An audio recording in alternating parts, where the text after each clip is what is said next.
It started as a quiet evening, the kind where unspoken tension hums just beneath the surface. We sat on opposite ends of the couch, a space between us that felt wider than it should have. The TV was on, but neither of us was watching.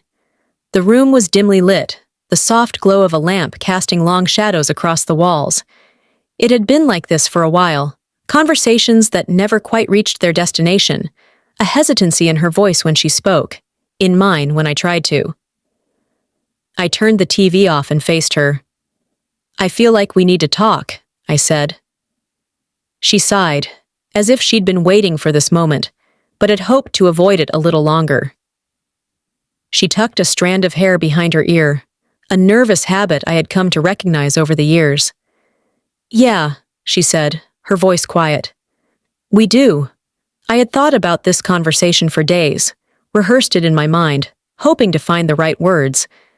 But now that we were here, face to face, all of those carefully planned sentences slipped away, leaving me with only the truth. "I feel like something's changed," I said. "Like there's this distance between us that keeps growing." She looked down at her hands, fingers twisting together in her lap. "I know." It was such a simple admission, yet it hit me harder than I expected. A small confirmation of something I had felt but never wanted to believe. "I don't know how to fix it," I admitted, "but I want to." She swallowed hard, as if my words carried a weight she wasn't ready to hold. "I don't think it's about fixing," she said after a long pause. "I think it's about understanding." I frowned slightly. "Understanding what?" She lifted her gaze, meeting mine with an expression that was both soft and unshakable. "That you have no right to my body." The words weren't angry. They weren't harsh or accusing. They were simply her truth, spoken as gently as one could say something that carried so much weight. For a moment, I just sat there, processing. I wasn't sure what I had expected her to say, but it wasn't that. "I never thought I did," I said, my voice calm but firm. "That's not what this is about." She exhaled slowly, closing her eyes for a brief moment before speaking again. "I know you haven't pressured me, and I appreciate that, but I've been thinking a lot about what I want, what I need, and I don't think I can give you what you're looking for." It would have been easier if she had been cruel, if she had blamed me for something or given me a reason to be angry. But she didn't. She was just honest. And honesty, I was realizing, could be just as painful as any harsh word. I nodded, the truth settling in my chest like a stone. "I understand."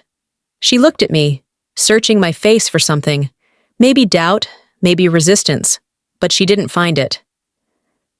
"I think it's time," I said finally, my voice steady despite the ache I felt. Her brows knitted together slightly. "Time for what?" "For me to go." The words hung between us, heavier than anything we had said before. For a second, I thought she might protest, tell me that wasn't what she wanted. But she didn't, because she knew, just as I did, that there was no way forward from here. I stood up, the weight of the moment pressing down on my shoulders. She stayed seated, watching me with unreadable eyes. "You don't have to," she started, but I shook my head. "I do," I said, "because love isn't about holding on when it's not right. It's about knowing when to let go." She didn't argue. She didn't try to stop me.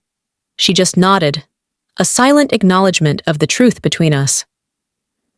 I walked to the door, hesitating only for a moment before opening it. The night air was cool against my skin as I stepped outside.